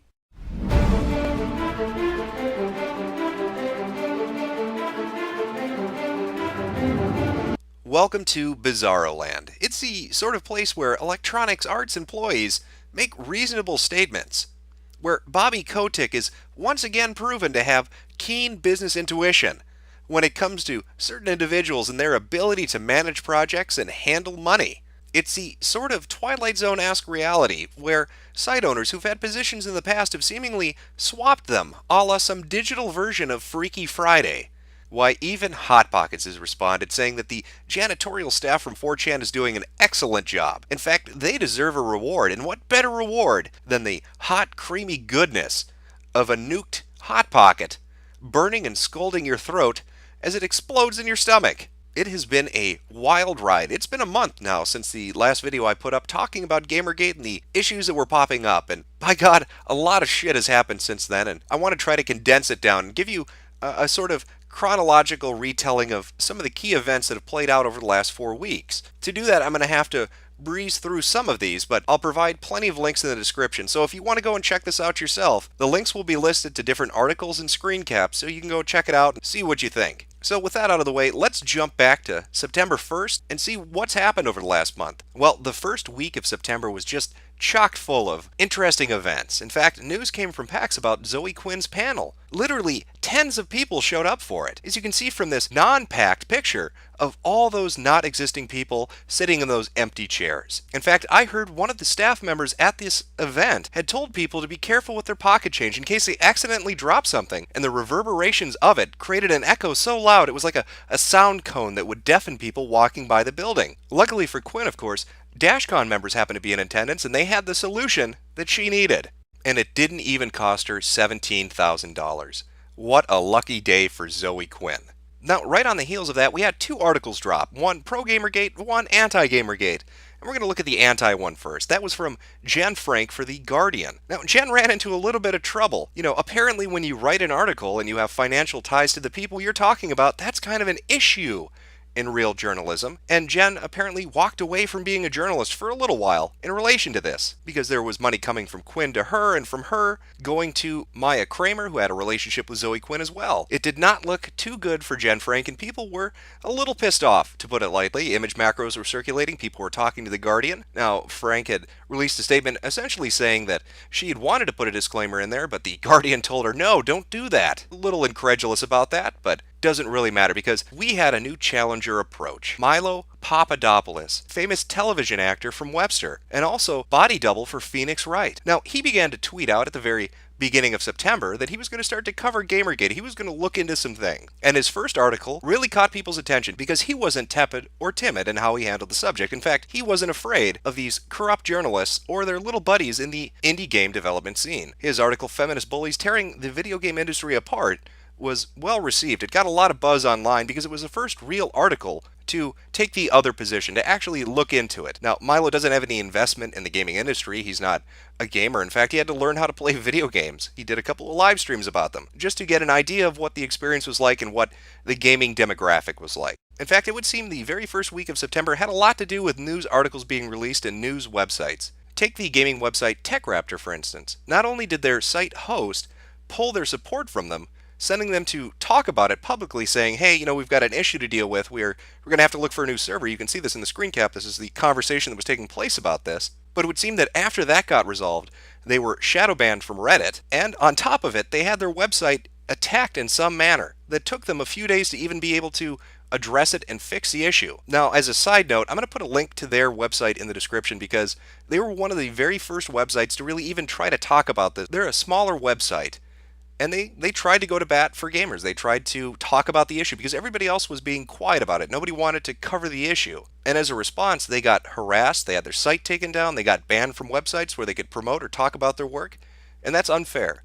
It's unfair to the little guy trying to make a name for themselves in the industry. So if you're interested in gaming news, check it out. Give them a look. I'll also have GamesNosh down there as well because they were another site that really tried to at least talk about it. Both those sites really stick out in my mind from the very beginning of all these things that have happened until this point today. Of course, not wanting to look like less of a prick than their gaming journalist peers, GamerRanks decided to fire a few shots off at the fine young capitalists, saying that they don't have an excuse to be safe from scrutiny. And their hit piece, GamerRanks went after them and picked apart at what the fine young capitalists were about, and they were very brave too by closing the comment section down so they didn't have to hear any feedback. Now, that doesn't surprise me considering this is a website associated with Ian Miles Chong, former white supremacist. In fact, he might be the only Asian white supremacist I've ever heard of. That is one hell of an accomplishment, Ian.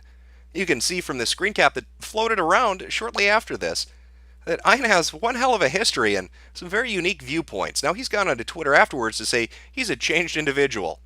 Now, instead of being a white supremacist, he's just an asshole in general, using social justice to beat up on people he doesn't like. It seems like a brand new leaf. He's really turned it around. Give him a golf clap if you can. Now, for those of you not familiar with who Ian Miles Chong is, he is a self-described turbo-feminist. He was also working at the site and defending it during the KSI incident where he had gone up to people at a convention and motorboated a few chicks. Ian had gone to Twitter to say how terrible this was and had articles on GamerRank saying how horrible this was, until the very woman that was motorboated by KSI in that video went on Twitter herself and told Miles he needs to get fucking laid and stop putting his nose in other people's business. Apparently that advice did not stick. And closing out that first week of September, we had a bit of a bombshell drop, especially in relation to what was going on at Reddit. If you recall, a lot of people were getting comments deleted, especially in that Total Biscuit thread that had upwards of, I think, 25 to 30,000 comments, and tens of thousands of those comments were deleted. Threads were being taken down at a majority of subreddits. People were getting shadow banned, and even more recently, we were just talking about TechRaptor having their account shadow banned. Well, this was a leaked interview between a moderator or former moderator at Reddit that helped to highlight some of the issues that are going on with the administration of the website. And it covered a lot of things, talking about hidden code, bannable word lists, allowing certain people to be doxxed because the administration didn't like them, people being threatened with being labeled a pedophile for trying to provide security for users on the website, as well as their attitude about shadow banning and deleting topics. Now, that audio interview is up on SoundCloud. I'll have a link down in the description if you want to go listen to it. It's about 40 or 50 minutes long, but it really gives some insight into what the hell's going on over there. If you've been shadow banned, if you've felt some weird things are going on behind the scenes, it really helps to explain exactly why you're not crazy and probably what you're thinking is happening is actually happening. Now, not to be outdone by week 1, week 2 was right out of the gates. It started off with its own bang. That was a Lord Cat stream on Twitch TV in which he was talking to some people about an upcoming video that was going to be released. That video, Indie Feasible, was put up by Camera Lady and Short Fat Otaku. That was the channel on YouTube that it appeared on. In the video, there were quite a few allegations about Indiecade and the Independent Games Festival and talking about the relationships these people had and information that had come to light after the Polytron hack that took place about 2 or 3 weeks prior. Now, the video was taken down, and there's been some debate as to the exact reason why. There seems to be some sort of legal issue about the information that's in the video itself. I don't really know. I haven't had a chance to talk to either of the individuals that put the video up. I know they've made some statements, and I know that they were talking about re-editing it and having a lawyer vet it so it was good to go. But I do know that they are releasing a third video that's coming up in the next couple of days, and it's going to focus on Silver String Media. So hopefully they can get those re-edited videos up, and they can get that new one out. Now, if you're curious about some of the information they talked about in the first couple of videos, you can go check out this GamesNosh article. I'll have a link in the description as well that goes over some of the information they talked about. Again, it's not the video itself, but it does touch on what they were talking about. Now, up until this point, we had seen a couple of things. We'd seen Kotaku and we'd seen Polygon make some statements in regards to allegations that had come out. Kotaku released statements about Nathan Grayson and his relationship with Zoe Quinn. Stephen Totilo had gone on record saying that they were going to adjust Kotaku's guidelines in reference to Patreon and being able to donate to people in the industry on a monthly basis. Polygon as well did a article talking about their stance on Patreon, but they didn't take the same route that Kotaku did, instead deciding that, hey, there's nothing wrong with this, we don't see an issue. It's not a ethical concern. Well, we finally got a real response, the first website to really step up to the plate. Now, the Escapists had allowed conversation about this up until this point in their discussion forum, but there hadn't been an official policy or response. Many people were still upset about the Zoe Quinn story from months and months and months ago that had blamed her harassment on a website called WizardChan. Well, there was a publisher's note put up, and it addressed quite a lot of things. In that publisher's note, and it's 5 pages long, again, the link will be in the description, they go over a few things, but one of the main things, and I think the most important thing, is they apologize. They apologize for not trying to get the other side of the story. They also set out a new set of standards, what their policy is in regards to authors recusing themselves from covering certain subjects, about Patreon and financial donation, and a whole host of other things. But The Escapist was really the first one to do this. Even though Kotaku and Polygon had addressed some concerns, they didn't come forward and actually try to talk to their community about it.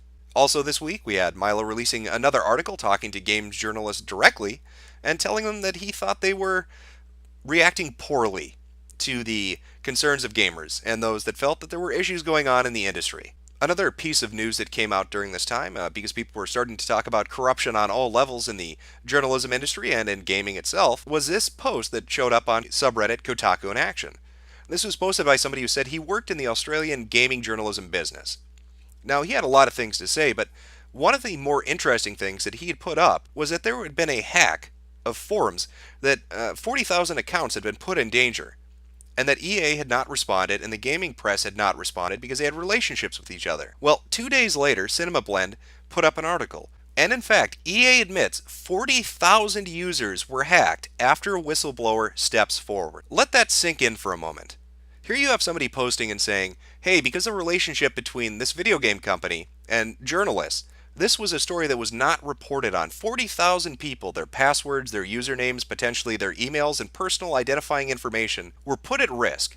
But this story was not going to be covered because of close relationships between the gaming press and the industry they cover. And this isn't just smoke being blown up your ass. Somebody actually looked into this. And sure enough, it turns out that actually fucking happened. This is another clear-cut example of the problem when you have too close a relationship with the industry you're covering. The first of which would have been the Fine Young Capitalist not being able to get anybody to cover their story. And of course, up until this point, right now, we're in the middle of the second week of September, that's still happening. Here's Jason Schreier of Kotaku saying, hey, I'm not going to cover the Fine Young Capitalist story. It's too messy for me. And I don't think it's, interesting enough, or I don't think there's enough valid points. I don't know what exactly his deflection was. You can read it here. It's in a post that he had put up. Not that it really mattered, though, because the Fine Young Capitalist, on September 11th, hit their fundraising goal. In fact, they didn't just hit it, they surpassed it. So all the people that had donated had succeeded in helping them reach that goal and push that game development process further ahead. Now you may be wondering, with all these things that are happening, you've got Reddit mods coming forward and saying that people are trying to hush up conversation about this. You have evidence that moderators are talking to Zoe Quinn and suppressing conversation. People are coming forward from fucking Australia saying EA accounts have been put in danger but nobody will cover it because the journalists are friends with the people at EA. You've got the Escapists coming forward and saying, hey, we fucked up, we're going to address it, and we're going to reform our policies. You have the Fine Young Capitalists hitting their fundraising goal. And yet, still, at this point, no other sites are talking about any of this. The Gamers Are Dead articles had come out, and that was really it. So you would think it would be weird that Jason Schreier would say there's not a story here. Well, you're going to find out exactly why nobody was covering any of these things. You'll find out why Jason Schreier didn't think this was of interest. Because in week 3, a fucking nuclear bomb is dropped on the heads of these shitty, corrupt game journalists that help to highlight exactly what the fuck is going on. Now, I want to preface week 3 before we get into it, because there are a couple of things. I'm trying to give you a short and dirty chronology to what's going on. But a lot of things happen, and the timeline in which they happen is kind of important. It's going to be important later on, specifically when I'm talking about 4chan and Moot, when I'm talking about XOXO Fest, when I'm talking about all these things. So I'm going to try to lay it out as it happened, but I want you to pay attention to the dates that these happen on. Now, at the start of week 3, we got introduced to the Kool-Aid drinking crazies of XOXO Fest. In fact, people started doing image edits of pictures that were coming from this particular convention. The one you're looking at right now is a pretty good descriptor of the vibe you get when you're looking at XOXO. You see a lot of the same type of person. 20 to 30-year-old, white suburbanite, educated, entrepreneurial, hipster fucks would be the best way really to describe that crowd.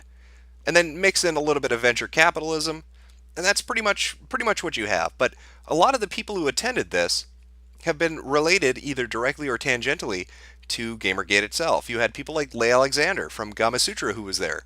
Anita Sarkeesian was there. And as we'll find out in just a little bit, Moot, or Christopher Poole from 4chan, was also there. Now, on the 16th, Based Mom, Christina Summers, released a video, a factual feminist video, asking, are video games sexist? And she looked at the issue and she came to the conclusion that, no, gamers are not a demographic of horribly racist, sexist people that are out to hurt others. They're just devoted to their hobby. They like video games, and at the end of the day, that's what they want, just good video games. People liked the video. They responded quite well to it. Of course, the game journalists didn't. We got a lot of articles after that video came out attacking Christina Summers. They were up on Polygon and other websites, and they tried every avenue of attack. She's a conservative. She's not an actual feminist. She's suffering from internalized misogyny. Anything but addressing the points the video raised. Now, beginning around the release of this video, and up until about the 19th, so in the span of 3 days, people started to notice something happening on 4chan, specifically on the V-board and even later on Poll. They noticed mods were doing it for free much more than they usually did. The frequency of them fucking with users was increasing exponentially every day. Now, we would find out exactly why that was in just a little bit. But first, that bombshell. Now, Milo had hinted that something big was coming out. He had said, you guys aren't going to fucking believe this. All those talks that you've had, all the speculation about there being some kind of coordinated attack, especially when you consider that the Gamers Are Dead articles seem to be a coordinated attack. You had 12 to 14 articles in a 24-hour period of time with the exact same spin, the exact same narrative, all yelling at gamers who were upset that video game journalism might be corrupt. And to gamers, that looked like there was something going on, like there was a secret group coordinating what was happening. Well, the bombshell hit. There was a secret group, Game Journos Pro. Now, the list had been established about 4 years previously by Kyle Orland of Ars Technica, and among the members, you will find prominent figures from nearly every video game journalism website. People like Jason Schreier, you remember Jason, who just a week before the article had come out had said, I don't want to cover the Fine Young Capitalist, there's no reason to do it, I don't see a story here. Well, now we know why he didn't want to cover it. He is a member of Game Journos Pro. And what did they talk about on Game Journos Pro? Well, this very first article had touched on one of the threads and one of those email chains. And one of those email chains was about Zoe Quinn. How they were going to handle this story, how they were going to handle the fallout of it. And you can notice, and I highly encourage you to go read the article that Milo put out, because he has snippets up of exactly what they said. And in fact, later on, he'll release even more information about this particular group. But you will see they keep each other in line. People like Ben Kuchera would yell at others and tell them that he was going to stop talking to him at that exact moment because he wanted to remain civil. Greg Tito of The Escapist was on this particular group, and he had said, we have a conversation going on at The Escapist. I don't necessarily agree with what's being said, but I don't see a problem with it. And he was bombarded for daring to allow open conversation. Ryan Smith had mentioned, why is it that we cover one sort of topic, but we won't cover the other? Why will people run pieces like Max Temkin, but when it comes to Zoe Quinn, which is pretty much the exact same kind of issue, we will not cover it? And he was bombarded with hate for even asking that question. People in this specific group knew Zoe Quinn. They had a personal relationship with her. One particular individual talked about having conversations about his relationship with her, and specifically mentioning the Feel Better gift that was proposed in this group itself. If you remember the developer letter that was circulating around that was signed by people in different video game companies, saying that they wanted peace and, give peace a chance and everybody should love one another and hold hands, you will see the predecessor of that discussed by games journalists weeks before that letter ever materialized. They wanted to do the exact same thing, but with game journalists. And the idea was shot down because it would look too suspicious. So how fucking convenient then that after that was proposed in this secret group of game journalists who were stifling conversation about Zoe Quinn and about gaming journalism corruption, how convenient is it that their proposal is put a halt to, and then all of a sudden game developers decide to do it?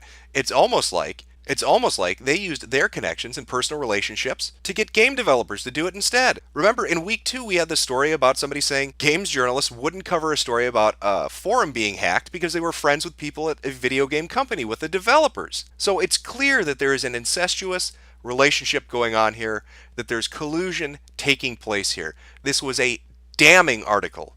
Now, they tried to deflect and they tried to act like this wasn't a big deal. However, reading through the conversations, you can see that it's complete bullshit from their part. Now, going back to our timeline, as I said, the week started and we had all these weird pictures coming out of XOXO Fest. And then we had Summers release her factual feminist video. And then came the bombshell, as I said, Milo released the Game Journals Pro article, his first article about it. Well, during those couple of days, people had noticed the heavy moderation taking place on 4chan, and they wanted a direct answer. They tried asking mods, and mods had told them to go fuck themselves. Well, finally, Moot steps in. And of course, he comes to save the day, right? This is Moodles. This is Christopher Poole. This is Mr. Free Speech. Well, you would be dead wrong. He posts this. Gamergate discussions will no longer be allowed. And pretty much go fuck yourself. If you read that last line, I know the screen cap might be a little blurry, I apologize for it, but he essentially takes a parting jab at people interested in Gamergate and tries to tell them to fuck off and that they're no different really than Guy Fawkes mask wearing idiots. That is a level of respect he has for Gamergate, and the fact he's using Anonymous as an insult means he doesn't give a shit about them either. Now, I'm not going to go too much into depth right now. Like I said, I just want to give you a basic timeline. But be aware, at this convention Moot was at, along with people like Leigh Alexander and Anita Sarkeesian, were venture capitalists. Venture capitalists who he had previous relationships with, who funded projects he worked on. And we would also come to find out, and again, this will be covered more in depth later on, that he had relationships with people working directly at Gawker. Gawker is the parent company of Kotaku. Now, it's around this exact same time that the Greg Lisby interview is starting to circulate a little bit more. Now, this was somebody who was interviewed. He wasn't specifically briefed on every aspect of Gamergate. He was just asked certain questions in regards to journalism ethics. He is somebody who taught law and journalism ethics, so he would be somebody you would want to talk to about. Now, the raw, unedited interview is up on YouTube. Again, the link will be in the description. You can go watch it yourself. But some of the key points he touches on, and what I find to be really damning when you look at the game journalist, is he's asked, what about people being financially connected to the industry they cover? Absolutely not, he says. That is an ethical problem. What about people having romantic relationships or landlord and tenant relationships with people in an industry they cover? Absolutely not. That is an ethical problem. He even goes so far as to state that though you may develop friendships or you may have a cordial relationship with people in an industry that you cover, it is an extremely tenuous line that you're walking, and that a good journalist should always be hyper-vigilant in regards to something like that. And as this Game Journos Pro article that Milo had put out shows, games journalists are anything but vigilant. They are lazy, ego-centered assholes.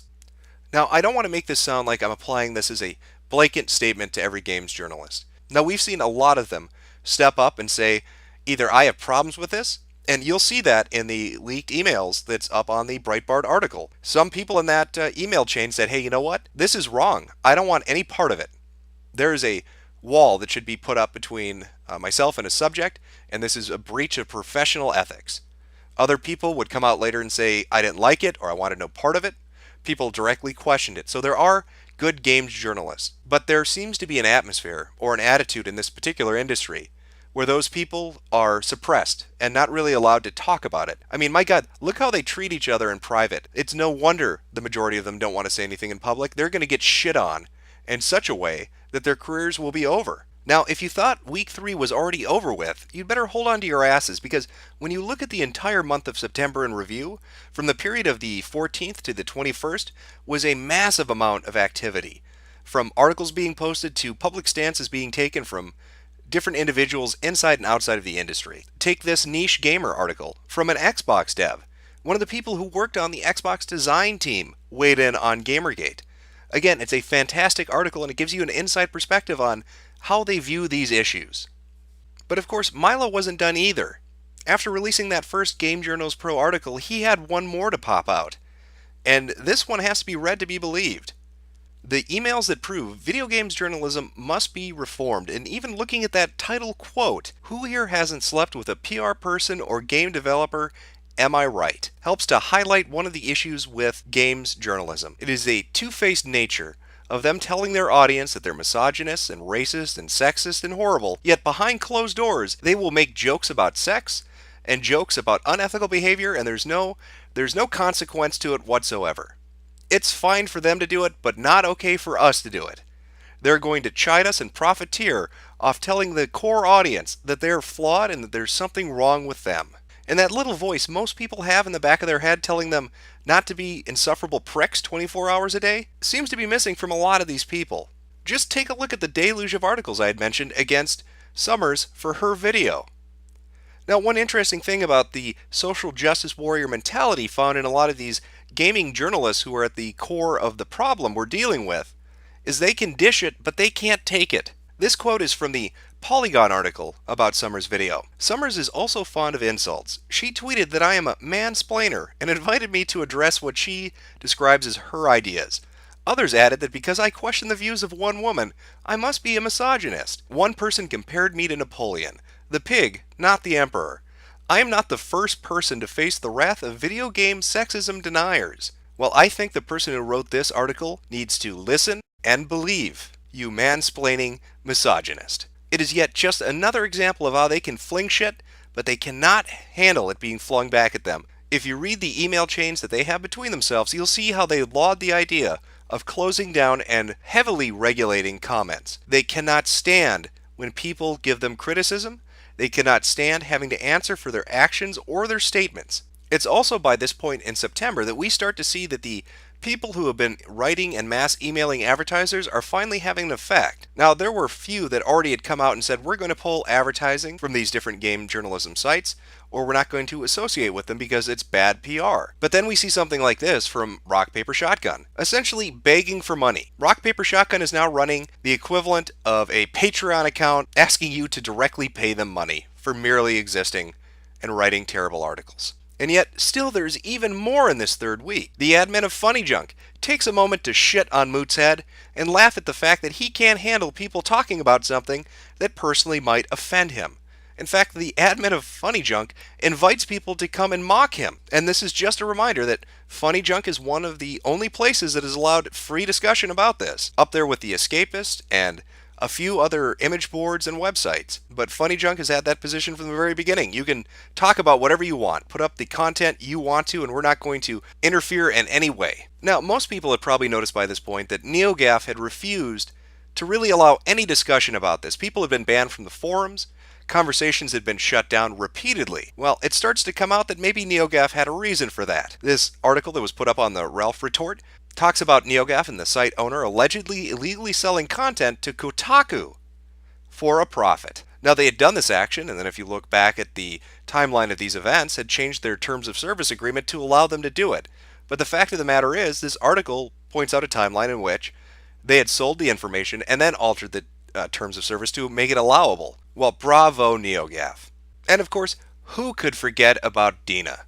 God bless Mighty Number 9. You know, banning people that are financial backers to a project because they're talking about something unrelated to that project at different locations on the internet. And then saying, I don't like what you're saying, so I'm going to block you from the forums and from the official Sept Twitter account. This is extra ridiculous when you take into account the fact that one of the backer rewards for donating to the project was forum access. So by banning people from the forums, you are rescinding their reward. Now, people began to ask for refunds. They wanted to do chargebacks, and they were told they couldn't. Well, that's a great job from a really good PR manager. Obviously, she got the job because she was the most qualified, not because she knew people at the company or was dating somebody who worked there.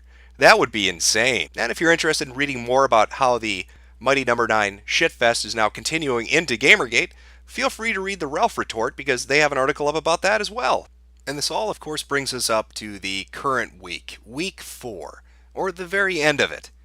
And this week has been slow compared to the third week, but then again, with the amount of activity that happened from the 14th to the 21st, it's understandable, especially when you look at it all put together. A lot of things have happened. Well, what happened this last week? Quite a few things, actually. You had the Investigamer come on to the Amazing Atheist channel to do a video about Gamergate.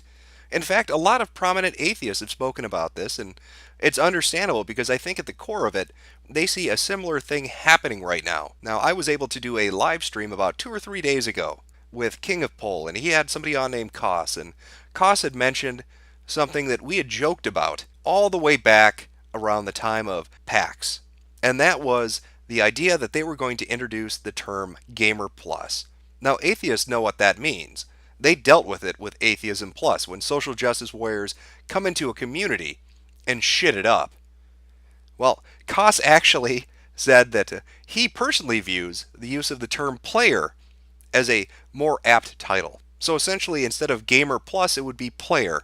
So perhaps those rumors back during PAX about Gamers Plus being introduced weren't so far off if the other side is already looking at trying to change and find a new term. Well, it wasn't just the amazing atheists. You've had people like Thunderfoot make quite a few videos. In fact, he suffered because of it. He put up videos criticizing Anita Sarkeesian onto his Twitter account. And because he dared to do that, his Twitter was put on a blockbot list, and it was taken off of Twitter itself. He had his account shut down. Now you can look through his posting history. People have screen caps of the last handful of posts that he put up, and nothing about them violates the terms of service. He was bullied off for daring to speak out, for daring to have another opinion. So you have people like the Amazing Atheist and Thunderfoot stepping in and talking about this. You have people like Justicar stepping in and talking about this. And these aren't necessarily positions of people who are gamers themselves, just bystanders who recognize something that's happening to the gaming community that they already went through. You have other signs that gamers are sick of game journalism and they're sick of SJWs in their hobby. One good example of this would be the Steam curator list. If you go to take a look, who's the top curator? It's not Kotaku, it's not Polygon, it's not Rock Paper Shotgun or PC Gamer or any of them. Who is it? Total Biscuit. A top spot for a top hat. And it's interesting too that he has the #1 spot, because if you go and read those Breitbart articles about the Game Journo Pro mailing list, you will quickly see that they dislike Total Biscuit. In fact, they shit talk a lot of YouTubers. They do not like the idea of somebody else coming in and fulfilling the role that they have. Because if somebody else brings competition into the marketplace, they can't be corrupt assholes. They actually have to have standards then so they can compete. How fucking crazy is that? Now, maybe you're wondering exactly who's on that Game Journos Pro list. I mean, after all, the previous couple of articles had talked about certain emails, but we never got a complete list. Well, Milo's got you covered because his most recent article actually lists every single one of them. So if you're curious who is working at what website and is a part of this, go check out the article because it will have their name listed and where they work. Now, some of you may be familiar with the Sarkeesian Effect documentary. That is still up on Patreon. Right now it's sitting at $6,600 a month. That is $6,600 of people's money that they're willing to put forward towards this project because they want to hear a different viewpoint. They're so sick, so absolutely tired of games journalists creating an atmosphere where people can't criticize or bring up other points of view. I mean, look what happened to Thunderfoot. He tried to use a social media service to air his opinions, and he was cut off at the fucking knees for it. So it's not a surprise that people would go and try to fund their own documentary to bring up an opposing viewpoint, because God knows where else are they going to go at this point. But every day this goes on, every single day it continues. It builds momentum, even during the slow days, even during the slow weeks. Hell, just take a look at the hashtags for Gamergate or Not Your Shield. This week, Gamergate surpassed 1 million tweets, and Not Your Shield is well over 100,000. Now, those numbers on their own are impressive, but when you consider the fact that multiple sites have refused to allow people to comment, from NeoGAF to 4chan, TV Tropes, and others, it is a remarkable thing that this has any momentum to it at all. But it shows the fact that gamers are sick of being talked down to.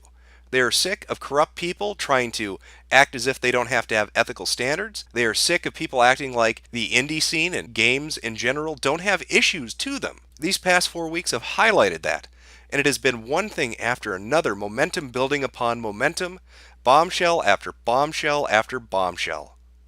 And when you sit back and you really take in the full picture, it is quite fucking remarkable.